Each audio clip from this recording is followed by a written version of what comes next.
ભાવનગરમાં આવેલ નિષ્કલંક મહાદેવના મંદિરે દૂર દૂરથી શ્રદ્ધાળુઓ દર્શનાર્થે આવતા હોય છે। ફક્ત ગુજરાત જ નહીં પરંતુ અન્ય રાજ્યમાંથી પણ ભક્તો અહીં ઉમટી પડે છે। ત્યારે અહીંના રોડ રસ્તા બિસ્માર હાલતમાં હોવાના કારણે અવરજવર કરતા લોકો પરેશાન થઈ ગયા છે। પીપળિયા પુલથી નિષ્કલંક મહાદેવના મંદિરના સુધી રોડ અત્યંત બિસ્માર બની ગયો છે। આ રોડ પર જાણે ગંદકીનું સામ્રાજ્ય જામ્યું હોય તેમ રોડના ખાડાઓમાં પાણી ભરાઈ ગયા છે। મસમોટા ખાડાઓમાં ભરાયેલા પાણીમાંથી દુર્ગંધ આવતી હોય છે। આવી પરિસ્થિતિની વચ્ચે કોંગ્રેસના તાલુકા પંચાયતના સદસ્ય યોગેશભાઈ લાડવા દ્વારા આરએનબી વિભાગને માર્ગ પર પડેલા ખાડા તેમજ ઠેર ઠેર જગ્યાએ અધૂરા મૂકેલા માર્ગનું કામ પૂર્ણ કરવા અલ્ટિમેટમ અપાયું। જો 10 દિવસમાં કામગીરી કરવામાં નહીં આવે તો ગ્રામજનો આરએનબી કચેરીનો ઘેરાવ કરશે તેવી ચીમકી ઉચ્ચારી। ગોધરા તાલુકાના વડેલાવ ગામમાં સિંચાઈ તળાવ આવેલું છે, જેના થકી કેનાલ મારફતે ખેડૂતોને સિંચાઈ સુવિધા ઉપલબ્ધ કરાવવામાં આવી છે, પરંતુ વર્ષોથી આ કેનાલની સાફ સફાઈ નથી કરાઈ। કેનાલમાં ઝાડી ઝાંખરા લાગી ગયા છે, ત્યારે ખેડૂતો કોઈ પર આશા રાખ્યા વગર પોતે જ કેનાલની સફાઈ કરી રહ્યા છે। ગામની મહિલાઓ, ખેડૂતો અને યુવાનો જાતે જ કેનાલમાંથી માટી અને ઝાડી ઝાંખરા દૂર કરી રહ્યા છે।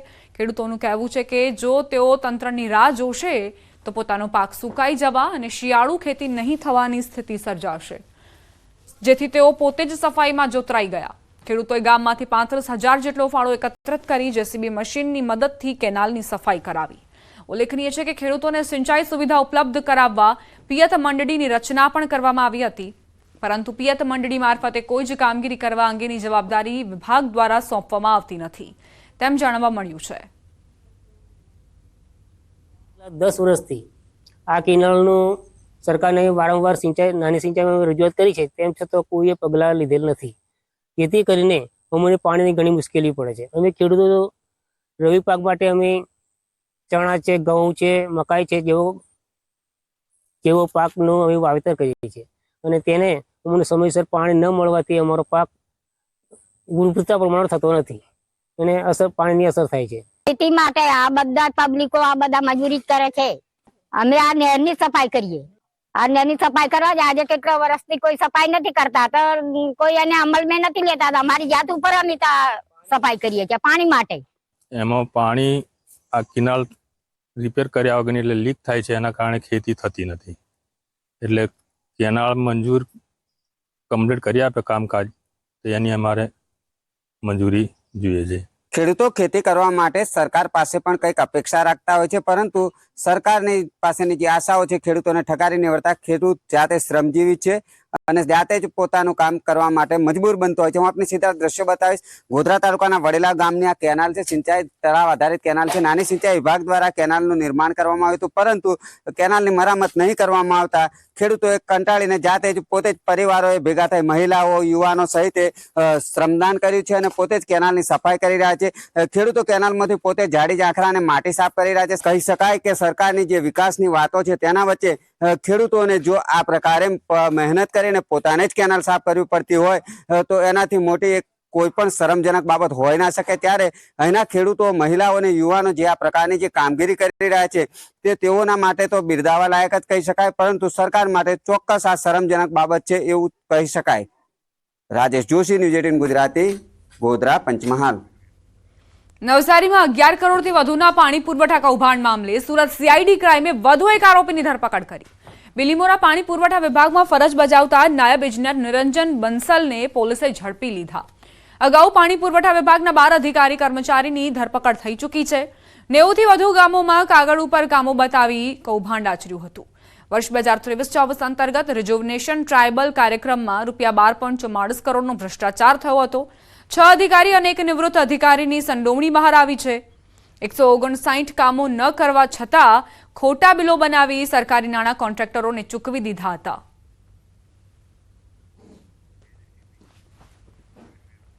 ભાવનગર જિલ્લાના મહુવા માર્કેટિંગ યાર્ડમાં એક જ દિવસમાં 1 લાખથી વધુ ડુંગળીના થેલાની આવક નોંધાઈ।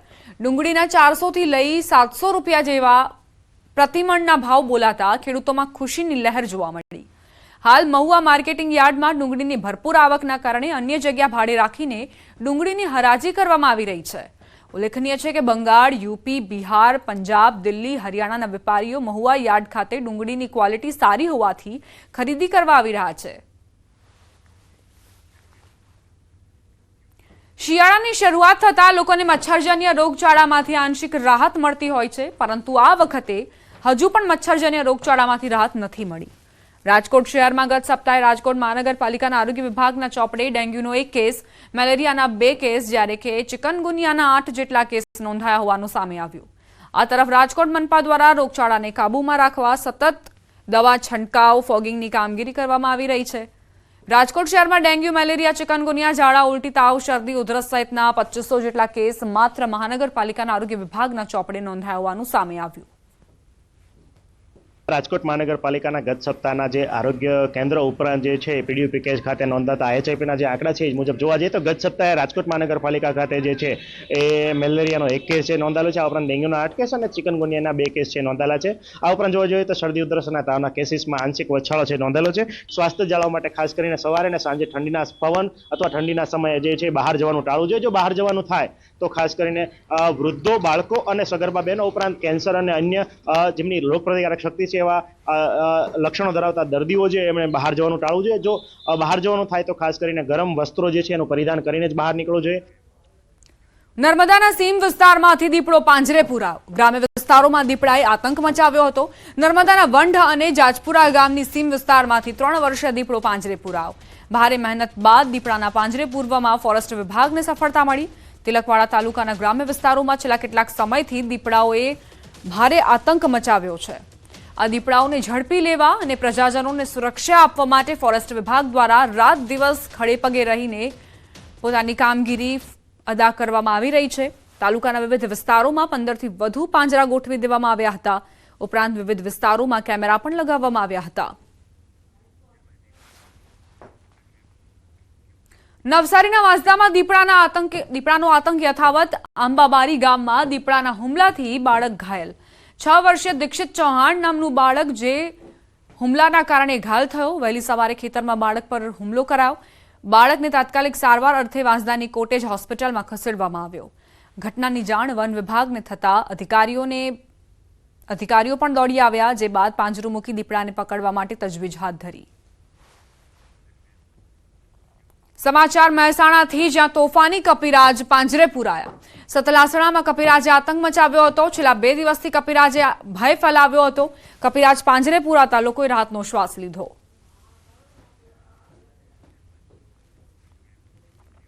પ્રવાસન સ્થળ દીવમાંથી સિંહોનું રેસ્ક્યુ કરાયું. જશાધાર અને દીવ વન વિભાગ દ્વારા પાંજરા ગોઠવી રેસ્ક્યુ કરાયું. છેલ્લા ઘણા દિવસોથી દરિયા કિનારા સહિતના વિસ્તારોમાં સિંહોના આંટાફેરા જોવા મળી રહ્યા હતા. થોડા દિવસ પહેલા દીવના નાગવા બીચ અને વણાકબારા રોડ પર પણ સિંહો દેખાયા હતા. જોકે અવારનવાર સિંહોના આંટાફેરાને લઈ વન વિભાગ દ્વારા રેસ્ક્યુ હાથ ધરાયું.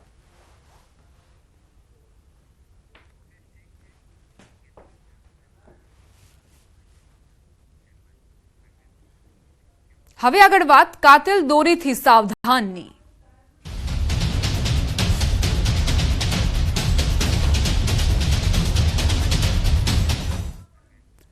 ઉત્તરાયણ પહેલા કાતિલ દોરીનો કહેર વકર્યો. સુરતના કીમમાં પતંગની દોરીથી યુવકનું મોત નીપજ્યું.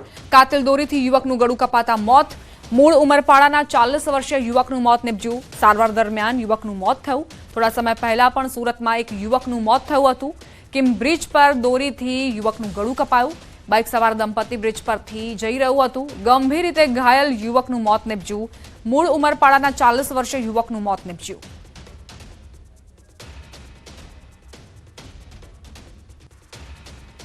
કેસ આવ્યો હતો કે કિંગ ફ્લાયઓવર બ્રિજ પરથી કોઈક કપલ બાઇક પર જતા હતા તો કંઈક દોરા વડે ગળું કપાઈ જતા એમને લઈને આવ્યા હતા, પણ એક ખૂબ ગંભીર હાલતમાં હતા. તો તે દરમિયાન પ્રાથમિક સારવાર આપી અને ત્યારબાદ અમે અમારી હોસ્પિટલની એમ્બ્યુલન્સમાં તાત્કાલિક સુરત સિવિલમાં ખસેડ્યા અને ત્યાં પહોંચતા એમનું મૃત્યુ થયેલ છે. એ પેશન્ટનું નામ શૈલિયાભાઈ સિદ્ધિયાભાઈ વસાવા હતું. ઉંમર વર્ષ 40 હતી. એ ઉમરપાડા તાલુકાના હતા. કંઈક સરદા ગામ કરીને ગામનું નામ છે. તો 30મી નવેમ્બરે મહેસાણામાં પણ કાતિલ દોરીથી એક નિર્દોષનો જીવ ગયો હતો. ઉત્તરાયણ પહેલા જ પતંગની દોરીઓ ઘાતક બની છે. મહેસાણામાં દોરીથી ગળું કપાઈ જતા યુવકનું મોત નીપજ્યું. આંબલિયાસાણ બ્રિજ પર યુવકના ગળાના ભાગે દોરી વાગી. 25 વર્ષીય યુવકનું ગળું દોરીથી કપાઈ ગયું, જેના કારણે તે મોતને ભેટ્યો. યુવક અને તેની પત્ની બાઇક પરથી પસાર થઈ રહ્યા હતા. તે સમયે યુવક દુર્ઘટનાનો શિકાર બન્યો. જંત્રીના નવા સૂચિત ભાવ સામે ક્રેડાઈએ અસંતોષ વ્યક્ત કર્યો. જંત્રીના હાલનો વધારો કોઈ કાળે સ્વીકાર્ય ન હોવાનું ક્રેડાઈ પ્રમુખે નિવેદન આપ્યું. કહ્યું 12 વર્ષ સુધી એક પણ વાર વધારો ન કરાયો અને હવે એકસાથે જંત્રીનો તફાવત દર બજાર ભાવ સામે શક્ય નથી. નવા દરના કારણે મકાનો 30 થી 40% મોંઘા થઈ શકે છે.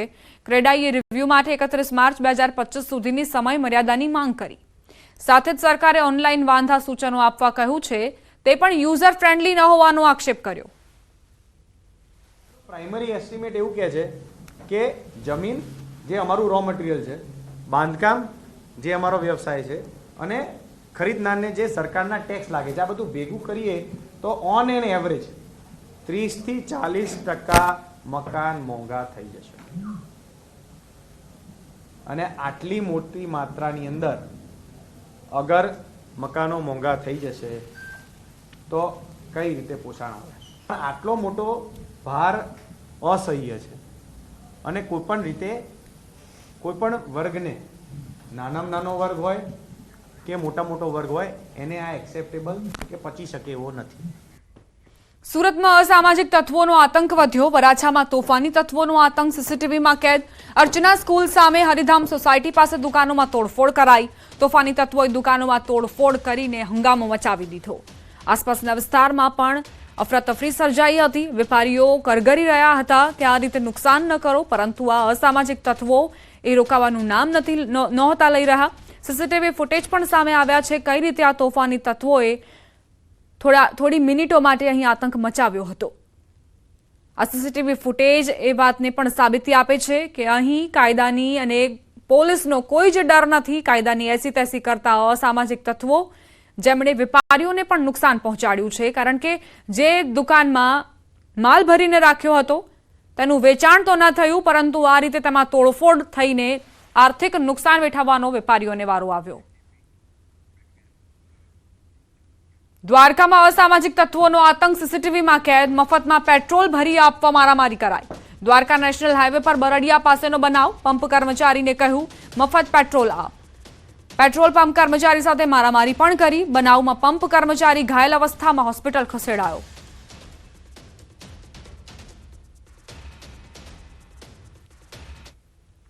તો પેટ્રોલ પંપ પર અસામાજિક તત્વોએ મારામારી કરી, ગુંડાગર્દી કરી. આ કર્મચારીએ ના પાડતા જ તેને મારવામાં આવ્યો. વ્યાજખોરોના ત્રાસથી વેપારીનો આપઘાતનો પ્રયાસ. વડોદરામાં બનેલો બનાવ જે સીસીટીવીમાં કેદ થયો છે. ફ્રૂટના વેપારીનો આપઘાતનો પ્રયાસ. 47 લાખ સામે અત્યાર સુધીમાં 2 થી 2.5 કરોડ વસૂલ્યા. વર્ષ 2012 થી 2018 સુધીમાં 47 લાખ રૂપિયા વ્યાજે લીધા હતા. વ્યાજખોરે કડક ઉઘરાણી કરી. વારંવાર ધમકી આપતા કંટાળીને વેપારીએ ફિનાઇલ પીધું. વ્યાજખોરની હાજરીમાં વેપારીએ ફિનાઇલ ગટગટાવતો હોય તેવા દ્રશ્યો સામે આવ્યા.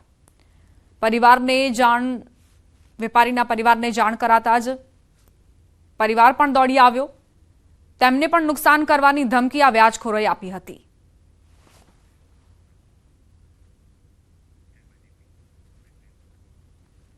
સમાચાર સુરતના માંગરોળથી. માંગરોળમાં યુવકનો મૃતદેહ મળ્યો. બળી ગયેલી હાલતમાં યુવકનો મૃતદેહ મળ્યો.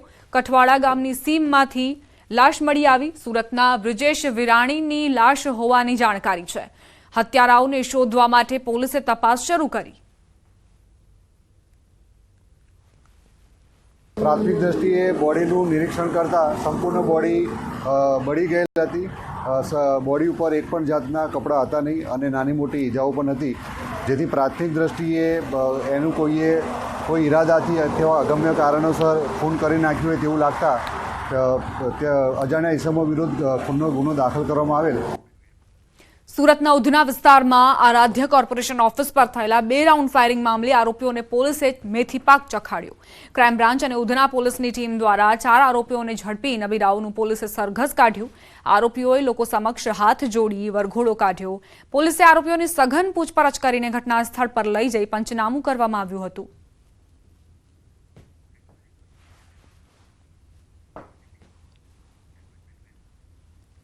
આ સાથે જ બુલેટિન